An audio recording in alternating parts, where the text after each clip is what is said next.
So folks, you can see I'm joined now by another unbelievably glamorous, very special guest, Caroline Munro, star of 1977's The Spy Who Loved Me, played Naomi, of course, helicopter pilot. Now I said to you when we met for the first time just before Christmas, you starred in one of my all-time favourite action scenes, playing that fantastic helicopter pilot. Unfortunately, it didn't end so well for you. It didn't, or did it? Or did it? We Who don't knows? quite know. We don't know. I mean, maybe she had a parachute. Maybe. Who knows? Maybe she did. That's an exclusive. We don't fact. quite see, do we? Will Naomi make a return? Who knows? It's funny because I do get asked that question a lot. Do you? At various things, they say, "Well, you're here." I said, "Yes." They said, "But we saw you get blown up in the helicopter." I mean, I have had that a couple of times. Wow. Actually, only a couple of times, if I'm I mean, honest. I suppose as questions go, that is a random one to have. It's very but, random, but it was very sweet. But look, it's so good to have you here and to have you with the other stars, you know, Carol Ashby, Martine Beswick. But what are your thoughts and impressions? And Phil, of course, the president. But what are your thoughts on today and what's happened in the club in general? I just think what Phil has done in such a short time has been so needed for so many years, and what he's done is amazing, bringing all these people together and having all the, I mean, if you turn the camera, which you can't turn the camera, but if you did, it's packed. We're in the Cafe Society here in Westminster, overlooking the Spy MI6 headquarters. So what could not be more beautiful? And the people, the members, the club members that have been coming up and meeting us all, and we've been mingling, and they are so passionate about it. And it's all thanks to Phil and Phil's idea of doing it. So I think he's done an amazing job. And I know, and I'm totally with him. His passion is Bond, but his humanitarian thoughts are with UNICEF. Yeah, well, it's a question I was going to ask and come to, which is UNICEF obviously was such a close part of Sir Roger's, life and mission in life, to do good. Yes. And it's, what are your thoughts in terms of, obviously the club is raising funds through different events and different means to donate money to UNICEF. Yes. Do you think it would meet with Sir Roger's approval? Roger would absolutely love it, because he didn't just walk the walk, he actually talked the talk. He actually went over there and he went to see where the money went. He saw the children, he saw the poverty, he saw the hunger, and he saw the difference that UNICEF being there made to these people. Yeah. And it's so it goes on, and so it's grown. He was an amazing ambassador, and I think all the people that have come along here to support the club, really they appreciate that too, because they think, yes, we're all celebrating Bond and the glamorous sort of notions of it, but actually we're doing good as well. Yes. So it's a win-win for all parties, I think. Yeah. So, if I may, I mean, what one fan isn't going to take this opportunity to ask you some questions, but I mean, in terms of your time on The Spy Who Loved Me, take us back to 1977. How did it all come about for you? What was it like getting that call to say, we want you to be in the next Bond movie, and you're going to be on screen with Sir Roger Moore and everyone else associated? I suppose very, very surreal, really, because I had no, it wasn't an ambition to be a Bond lady or to be a Bond girl, or I had no plans to be an actress, but that was by the by. That kind of came about by the by. But it was Cubby who apparently had seen I used to do something called Lamb's Navy Rum, and it was posters, big billboards for a men's dark rum. And Cubby had seen the photographs, and he called on me to go for an interview. He'd seen the photographs. He'd also seen some of the work I'd done before, because I'd been working as an actress for quite a few years before that. So went along, liked him, met him, didn't think anything more about it, went home, and I went up for a film about 2 days later, and it was Superman for the part of Ursa. Right. Which my agent rang up. He was kind of beside himself, and he said, you know, you know the two interviews. You know, you went up for interviews. He said, well, you could do them. You know, you've got them both, but they're both at the same time.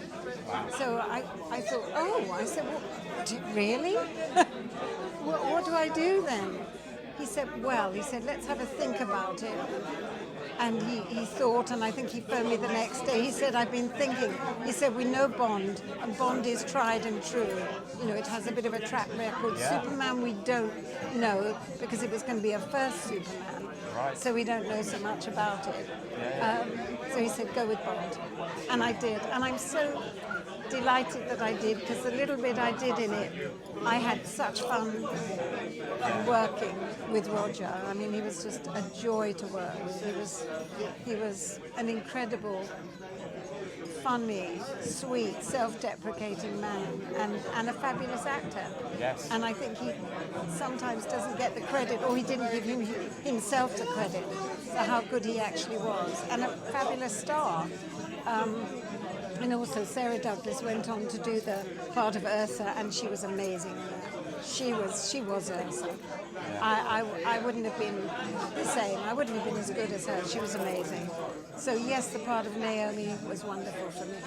I wanted to ask you as well, is there any kind of, at the forefront of your mind and your memories and recollections of working on the film, anything in particular that sticks out to you as a particular happy memory or incident that you can share with us? Or Well, being on set was amazing. Unfortunately, for the first 5 days, we had really bad weather, and one of my parts was to be in Sardinia, right. and on this lovely Riva speedboat, and in the helicopter, flying the helicopter. But I just remember them. They were very patient. There was Roger, Lewis Gilbert, our wonderful director, and Cubby, and they were very patient waiting, because it was raining and it was grey, and it didn't look like Sardinia and exotic at all. Although you had the helicopters there, and you had the speedboats all ready to go and all ready to work. But I just remember on the 5th day, our cinematographer came to us, Claude Renoir, and he said, Caroline, he said, the sun is coming out tomorrow. He said, tomorrow we shoot. I said, you know, I was excited. And again, it was Roger, being the true professional he was. He was there for every shot, every close-up of mine, which is quite rare, or can be rare for a big star to be there, because very often, you know, you just get a hand to react to. Whereas with Roger, he was there for every shot of mine, and he gave the same performance. You know, he'd give the same performance, so he didn't slack off. He didn't. He just gave the same intensity. So I remember that, and there's a lot I remember. Remember the press day and getting on the wet bike with Roger and going around the bay on what do they call them? Jet skis now. Oh yes, yeah. Yes. So I remember the press day, and you had all the international press there. So that was quite amazing, and my entrance, which was quite, actually it's almost too long to talk about, but it was rather. Sounds amazing. Yes, it was amazing. I felt very blessed and lucky to. Is it the best job in the world to be on a Bond film? I think one of the best, for sure. One of the best. Yes, I would say, if not the best. Best locations, beautiful clothes. Well, I didn't have many clothes, but beautiful clothes. Fantastic actors, great lighting. Lewis Gilbert I had, and of course there was lovely Richard Keel as well, who I got to know so well. So it was just a joy to make that film. Very, very happy memories. And also I noticed that Roger worked because he knew the crew so well. They all worked so well together. It was like a proper team. And to me, working on a film, big film or small film, it's so important to every last person, from the boy that makes the coffee to Roger to Lewis, everybody, all inclusive, and that is a great film. Well, I know there's a saying amongst actors that there are no small parts. You know, every role is important, and it's the same in terms of the crew that work on the film. You know, everyone plays a part. Everybody, and a vital part. Yes. You know, without the gaffers, without the people making the tea, the crew runs on its stomach very much so, especially in English crew. Absolutely, yeah. Absolutely. So it worked like clockwork, fabulous, and they all loved Roger. Well, I mean, you can really get that sense, I think, from watching the films, and I've never heard a bad word spoken about Sir Roger. So, you know, that speaks volumes. We have had a couple of questions come through from our members internationally that obviously can't be here today. Yeah. So one of our members in Texas, Denise, has asked, how much freedom do you get in any given scene? Like, are you able to contribute your own thoughts and ideas, or you know, improvise things, or? I think it depends on the director, and obviously maybe budget and style of film. But I think it's important to do your homework before you go onto a film set. You know, to have pretty much in mind the thought of your character. Sometimes it comes when you're actually working with the other actor. But I love the improvisation. You know, to me that's really exciting. But I think maybe back in the 70s it didn't happen so much because the Bond scripts were always so good. You know, they were so well written that there was no room for. I mean, I think Roger would put in a few little things, but it was pretty much, you know, not locked in. But you had freedom insofar as you could create who she was. Hello, we're doing the Spy Love Me. Who's that? Oh, it's you. It was very. It made it easy because I knew my lines, and I think that's a good place to start. Yes. And then the more you worked, we did a few rehearsals, Roger and I, and then I felt I could feel her more. You know, the character comes more. But I think sometimes it depends on what you're doing. I mean, Bond, obviously, that Bond was slightly more light-hearted, and I thought my character wanted to play with him, you know, have a play, because it was like cat and mouse. And who was the cat and who was the mouse? And I wanted to be the cat. So fair enough. Well, that brings me on to another question that came through from one of our followers in the States, actually. And they said, is there any footage that you know of that was shot, you know, including your character Naomi, but wasn't used or didn't end up where, you know, we hear of these films sometimes having entire sequences that never end up in the final movie. It does happen that time. It really does happen.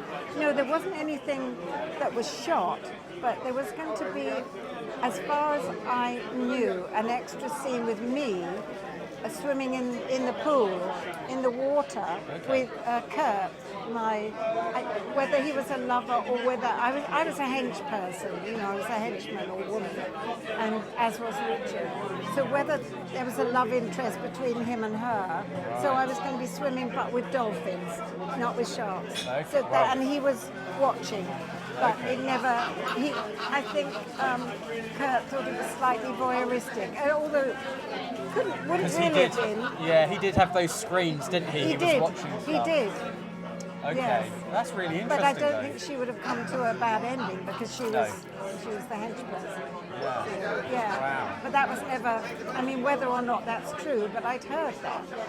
You know, it wasn't written in the script, but they thought maybe that would have been a nice added thing. Yeah. Well, that's really interesting though, because it's fascinating to hear these stories about things that could have been, could have ended up in the script, and would that have changed the movie or things like this, you know, in terms of story. Doubt it. It would have just been a little, you know, with the nice music and just swimming in the water. And lovely to swim with dolphins. I would have liked that. Yeah, that would have been very. I've never done that, so I would have liked that.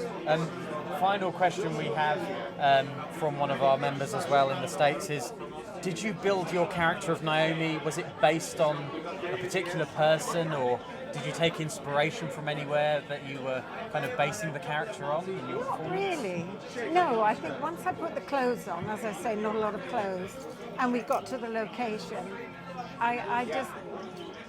No, it wasn't based Made on sense. anybody. Yeah. I mean, she's not like me at all. No, she's No, so you're not lovely. like You're lovely. She's so not like me. But I wanted her to be playful with Roger because I could see the way he was doing the scenes. Yeah. So therefore, I kind of wanted to match him in that. Yeah.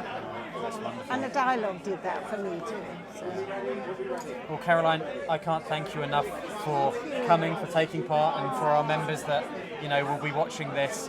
It's been an absolute pleasure to I have wish you. I could see you all there, but truly, I mean, this has been an amazing day, and there's many more to come, and hopefully Phil will keep doing wonderful things, which I know he will. So, from Bond, from me, from Caroline Munro, and Naomi, nobody does it better. Take care.